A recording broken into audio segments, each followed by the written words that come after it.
आषाढ महिन्यातील शेवटचा दिवस म्हणजेच दीप अमावस्या. या दिवसाला आषाढी अमावस्या किंवा गतहारी अमावस्या असेही म्हणतात. यावर्षी 12 ऑगस्ट रोजी दीप अमावस्या साजरी केली जात आहे.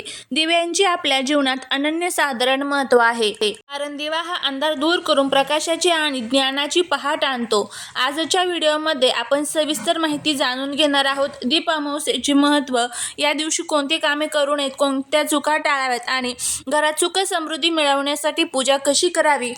या राहू काळामध्ये चुकू नये, आपल्याला पूजा करायची नाहीये. राहू काळ कधी आहे, पूजेचा शुभ मुहूर्त कोणता आहे, या संदर्भात संपूर्ण माहिती आपण जाणून घेणार आहोत. त्यामुळे व्हिडिओ हा कुठे स्किप न करता शेवटपर्यंत पहा.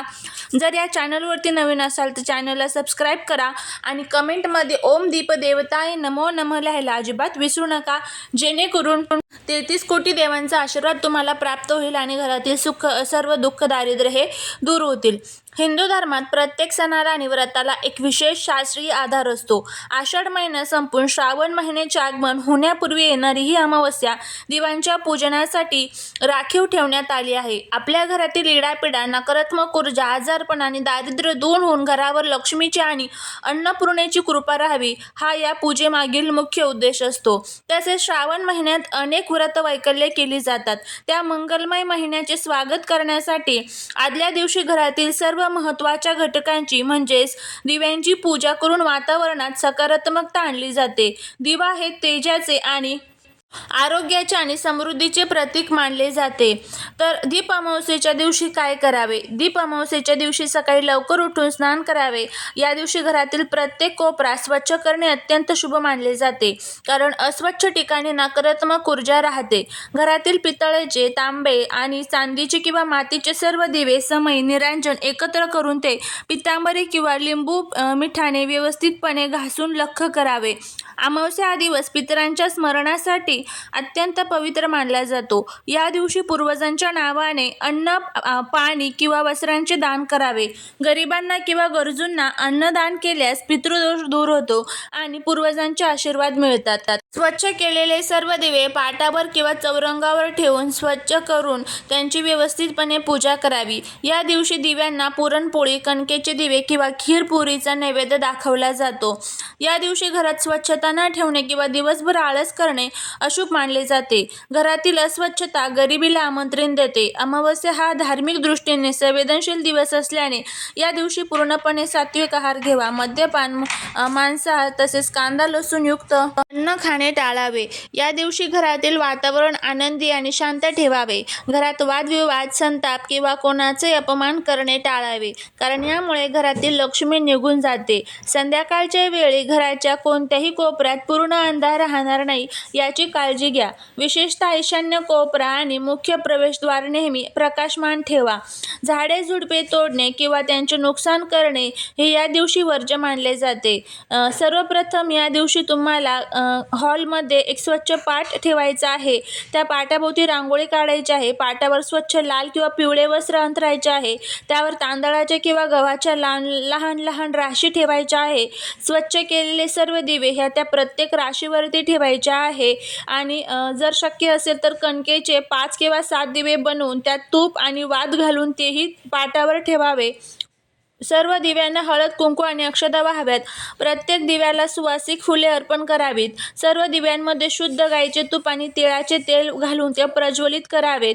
दिवे पेटवल्यानंतर दोन्ही हात जोडून दिव्यांची प्रार्थना करावी. यावेळी खालील प्रसिद्ध मंत्र म्हणावा. दीपज्योती परब्रह्म, दीपज्योती जनार्दनम, दीपे हरतु मे पापम, दीपम ज्योती नमस्तुते, शुभम करोति कल्याणम, आरोग्यम धनसंपदा, शत्रुबुद्धी विनाशाय, दीपज्योती नमस्तुते.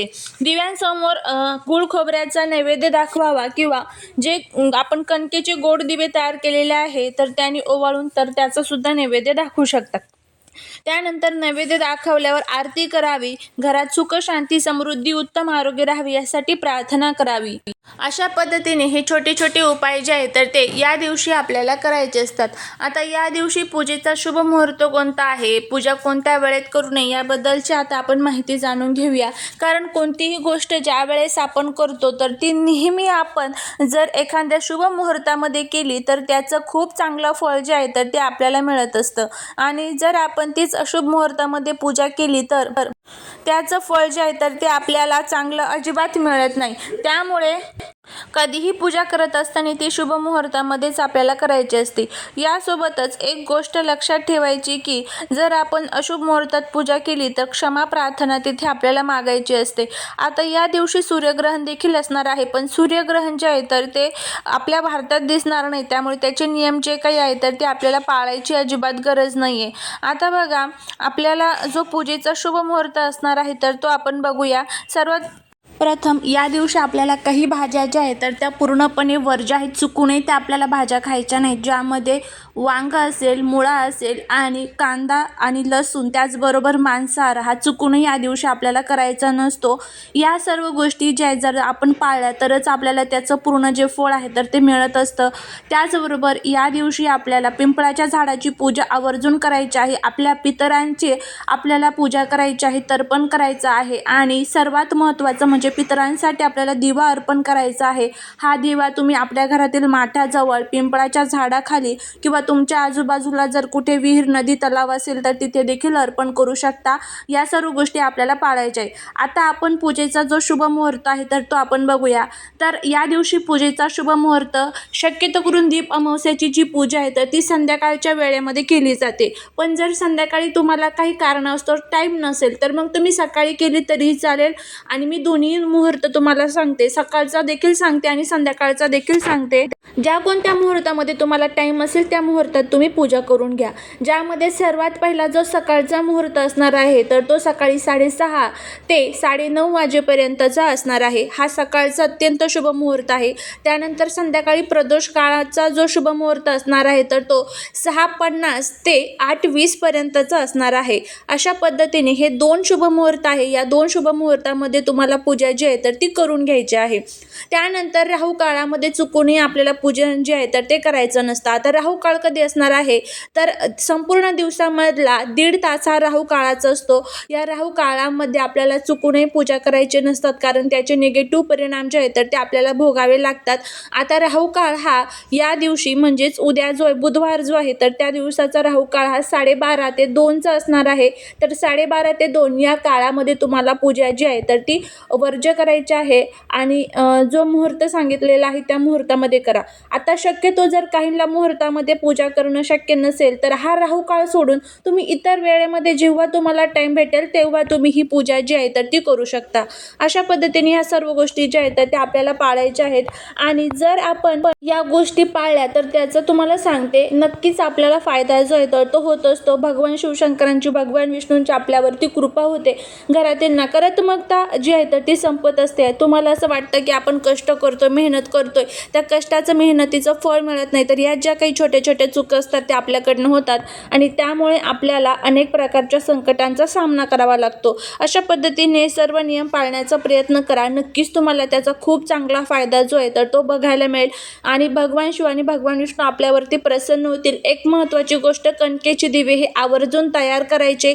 काही घरामध्ये कणकेचे दिवे जे आहेत तर ते तयार केले जात नाही. आवर्जून 5 कणकेचे दिवे तयार करा आणि त्यापासून मुलांचं औक्षण झालेली सेवा ही महाराजांच्या चरणी रुजू करते. जर व्हिडिओ आवडला तर लाईक, शेअर आणि सबस्क्राईब करायला विसरू नका. भेटूया पुढच्या एका छानशा नवीन व्हिडिओत एका नवीन माहितीसोबत. तोपर्यंत सर्वांना श्री स्वामी समर्थ.